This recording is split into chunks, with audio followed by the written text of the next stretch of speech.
Good morning mga bossing. Another day, another drawing naman po tayo ngayon. Ayan po, may client po tayo. Ang request po ni ma'am ay pagsamahin ko ang photo na father at ng daughter sa pamamagitan ng drawing.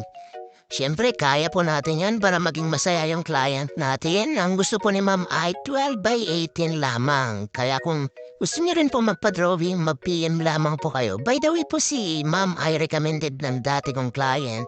Siguro mga 2 to 3 years ago, nung ako pa po ay nag-aaral ng college. Ayan po, ito na po yung naging resulta ng drawing natin. Hopefully, magustuhan po ni ma'am yan.